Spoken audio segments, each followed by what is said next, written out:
Everybody's trying to guard him. Everyone.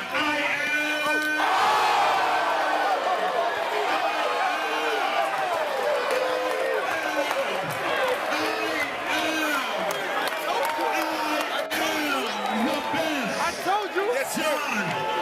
Yes, sir. I am John with jumper. Gets that bucket. It's easy for basketball fans to enjoy this.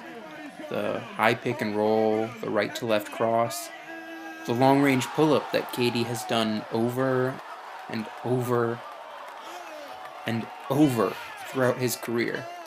It's beautiful to us. It's what makes me keep coming back for more. It's the game we love being played at the highest level.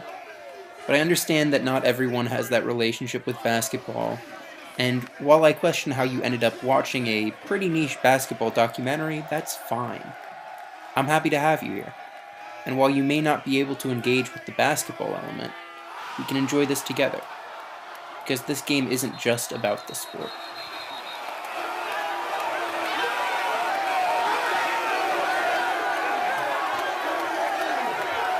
There's nothing I could possibly say to add to this frame. It's a Renaissance painting. You don't need context to appreciate its beauty. It speaks to the fact that in his legendary Hall of Fame career, this is still KD's favorite moment. This late August night in 2011 came in the middle of an NBA lockout. In fact, it might just be the only reason KD's here. That's what everyone's here for too. There was no announcement. There was just the allure of a couple of words. KD's at the Rucker. You can see it in the gradually growing number of spectators before we got here. And the explosion of community embracing a spectacular person that is no longer just a spectacle. This is seemingly the NBA's dream. It's just about basketball. At that moment, nothing mattered but the 94 feet of asphalt on 155th Street. It is not that easy. As their center of street ball, the culture of the court is baked into New York. From the Harlem Wrens to the Knicks, to the courts of Dyckman Park and the Rucker. There's no way to avoid what that sport means for this city. The NBA saw the rugged but honest game of basketball in New York, the styles of showboating and trash talk that led to this need for fans to not just view but enter the court, as well as the engagement of the community, and they knew there was an untapped financial opportunity there. What they did over the next 70 years to replace that gritty battle with their sterilized game would become the central struggle in the history of basketball. And it starts and ends in the best city in the world.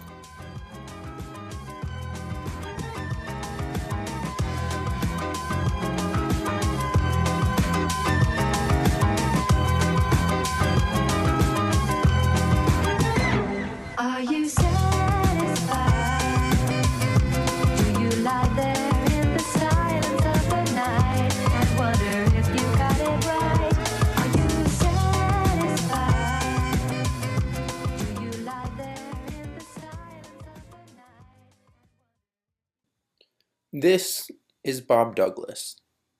I think the first thing you notice about Bob is the glasses that would fit into a costume of a genius character in a John Hughes movie. And I think that's pretty fitting. See, Bob had devoted his life to basketball after he was introduced to it in 1908. He started the co-ed Spartan Sports Club, and from that was born the most popular sports team in Harlem, the all-black Spartan Braves. Bob played on the team, but his genius was not on the court, but off of it. After his retirement, he started running the team from the sidelines, and Bob realized early that the Braves needed credibility. In 1923, Bob made two massive changes. He negotiated a new home for the Braves, and he gave out paid player contracts. With a new home came a new name, and the Renaissance Big Five of Harlem came into existence, so named after the Renaissance Ballroom on 137th Street. Bob hated naming the team the Renaissance, but had used it as a bargaining chip. The Wrens, as he would later dub them, were the first black-owned, fully black-rostered professional basketball team, and they were the living dream of Bob Douglas. And Bob knew exactly what he was doing, too. For the Wrens' inaugural game, they beat an all-white collegiate team. After winning by 6, the baskets were taken down, a stage was rolled out, and the crowd from the basketball game became the audience to an all-night jazz concert. The players would usually stick around and dance in their jerseys. This was not about basketball. Bob wasn't selling basketball. He was selling the culture of Harlem. And he understood that. Bob was not the only man with the idea of combining performance and basketball. There was another team named after Harlem, and it came from less of a dream and more of a coincidence. And we have to go to Chicago for that.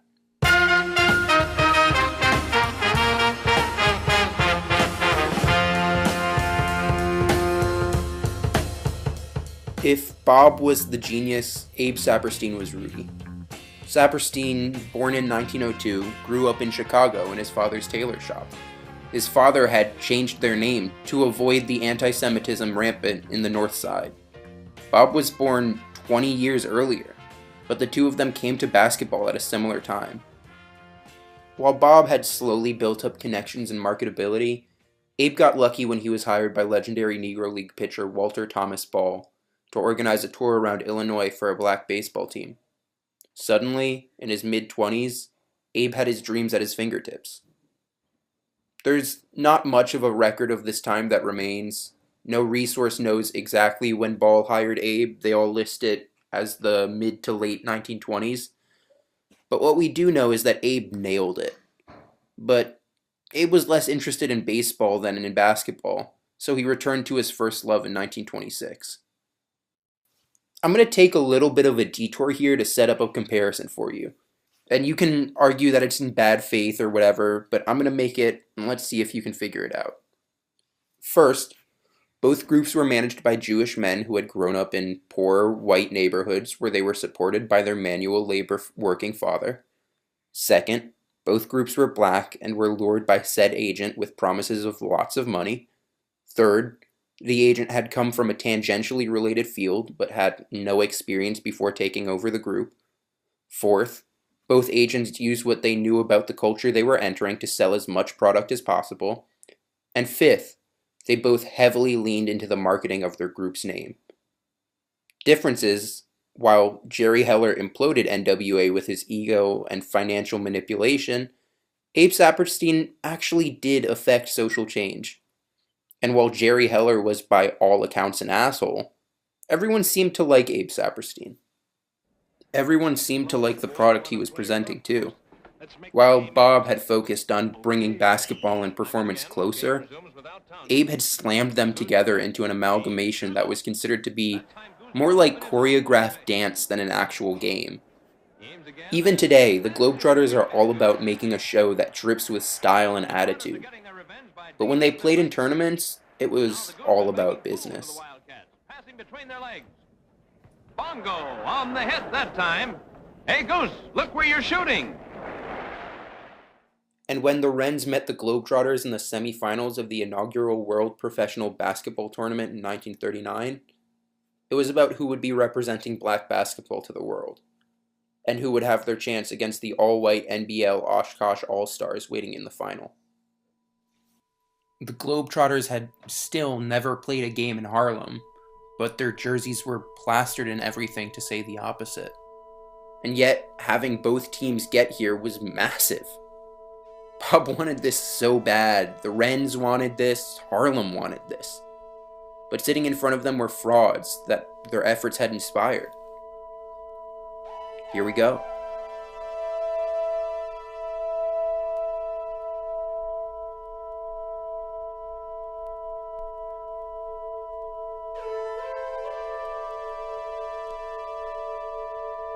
This is all the info we have left about this game. Wrens beat Trotters. I've browsed all of the newspapers I can find in online archives, and no one has any more than this. Following the biggest game in the history of black basketball to that date, featuring two teams named after New York, the story was only told in 4 sentences. Why? Because it is March 28th, 1939, and papers are focused on Churchill and Hitler, which makes this piece all the more amazing.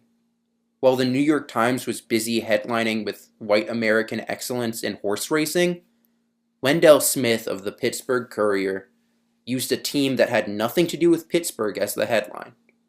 Now, some of you will recognize the Courier as one of the first and longest-running black newspapers, and some of you will recognize Wendell Smith as the MLB writer who almost single-handedly led to the integration of baseball and was the precursor for the legend of Jackie Robinson. Wendell Smith, particularly, is so fucking cool, but this is a basketball story, not a baseball one, and I don't have the time to tell you about him. Here's what I can show you about his story. Please pause this and go look him up. Well, first of all, Wendell was the one who was campaigning for integration for, 10 years before Jackie Robinson came along. Seriously, he had been out, organizing tryouts for Negro League players. He had been writing tons and tons of articles in his paper and other papers. He'd been doing everything he could to try to get people to take notice of this huge issue, And so by continuing his career, the lack of coverage was nothing new to Bob. In fact, it's part of Bob's greatest blunder.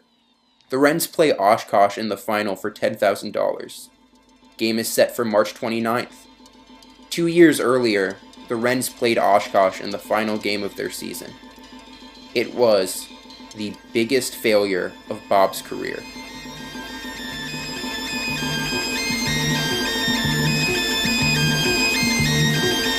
It started on the 21st of March, with the Wrens chartering a bus from Harlem to Oshkosh. It was supposed to be a 3-game series between the two most popular teams in the world at the time. The games were to be held in Wisconsin, granting the All-Stars home court advantage in every game. It was a 15-hour drive. By the time they arrived, they were far too exhausted to have any business being on a basketball court. Doesn't matter. The show must go on. Game 1. Game 1 in Oshkosh was never particularly close. The Oshkosh Northwestern, the only paper that covered the series in any detail, keeps the information sparse, but it seems like after sitting in a bus for ages, the Wrens couldn't play their fast game, and the All-Stars got to the free throw line 16 times to the Wrens' 9. Game 2 was the opposite. The Wrens started the game off with a 36-13 first half and cruised to a 52-44 win. Game 3 was our first close match, but after entering the fourth quarter with a 5-point lead, the Wrens did enough to tread water and win the game. After 3 games, the Wrens lead 2-1. The series had always been planned to be 5 games, and we see that when the teams suit up for their 4th game in as many days. Before we move on to games 4 and 5, we need to talk about the Wrens off-court situation. The black players of the Wrens can't get a warm meal anywhere. They can't get a hotel room. They can't even buy any better supplies than a loaf of bread to add to what they brought. The players are sleeping in the bus. 2 of the main risk factors for hypothermia are age and exhaustion. After playing a game a day in these temperatures, the whole team is at risk. Ignore the team. If they stick around here, someone is going to die. But Bob asked them to keep playing, and so they did. All in the Valley of Death rode the 600.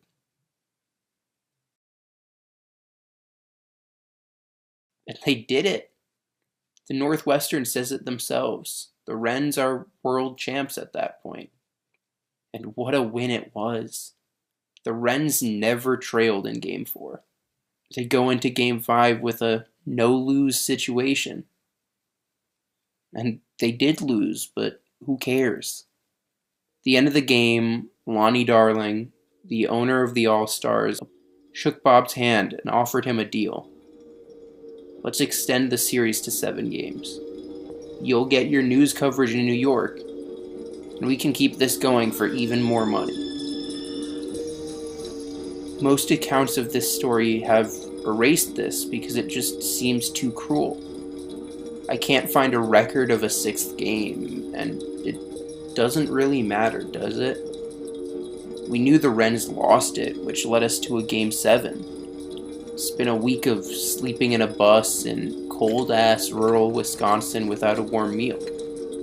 It's been a week of carrying the hopes of black basketball while no one will report about your successes and will only give you any type of coverage after you lost. It's just fucking stupid. You can say that Bob should have just walked away with his Game 5 victory, but I ask you this. Have you ever walked away from a double or nothing situation without thinking, what if I won? Bob trusted his guys. His guys trusted him. But at some point, legs can't move off of trust. Shots don't go in because you believe they will. And sometimes you've slept in a bus in freezing temperatures for 6 nights, spent your evening sprinting around on a hardwood, and ended your night with a bread sandwich because you can't get a meal anywhere. It's hard to argue that Bob fucked up when all he wanted was credit for his team. And who are we to judge a man chasing his dream? And there he stood, staring his dreams in the face once again. It's one game, winner take all. On the 3-year anniversary of Bob's nightmarish mistake, he's asked to fly with melted wings. Here are the men that took on that dream.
The game isn't even close. It's not even as interesting as what happened afterwards. When presented with their championship jackets, John Isaac left the locker room, came back with a razor blade, and made his own edits. When he was done, the jacket read World Champions, with a scrap of removed fabric, draped on the floor with the qualifier colored and blazoned on it. When he won a championship again 4 years later with the Washington Bears, he didn't need a knife to make their jacket say the right thing. Kinda shows my hand, doesn't it? At the next tournament in 1940, the Wrens would lose a stunner to the Globetrotters 37-36, and would eventually finish 4th. By the end of World War II, the team was unrecognizable and at all-time lows in popularity. In 1949, Bob was approached by the struggling NBL, the same league that 25 years earlier had rejected the Wrens' plea to join, stating that the NBL was all white and would remain as such. There was a catch to their offer, however. The Wrens would have to move to Dayton, Ohio to replace the market the previous Detroit Vagabond Kings had inhabited. The Dayton Wrens came into existence with a name that no longer made any sense and a disenfranchised fan base left back home in Harlem. They shut down after 1 season. At this point, some of you might not like Bob. Some of you might actively dislike him. It's true that when the Wrens failed, some element of it was usually on Bob, but that's what coaches do. When everything's going well, you don't notice them, and when everything's going bad, they're the first to blame. But Bob accomplished so much that even those losses shouldn't overshadow that. In 1972, Bob became the first black man inducted into the Hall of Fame. Bob's not perfect, but He believed in himself and his team so extremely that he thought they could do anything. No man can do everything. But Bob stuck around until it all crumbled to dust. In 1979, the Rennie stopped hosting events. In 2014, the nearby Abyssinian Church, which, for years, had been insistent about at least maintaining the lot, even if they couldn't afford to maintain the building, sold it. This is the Rennie now. One of the centers of the Harlem Renaissance has been replaced with condos and, in a sad turn of events, is allowed to sport the same name. Much like the Rennie, the Wrens have kind of been lost to history. There's no footage of them playing, and there's very few images of them actually on the court. Part of that is because of their fall. Mostly, though, it's because the NBA anointed a different team as the vanguard of black basketball.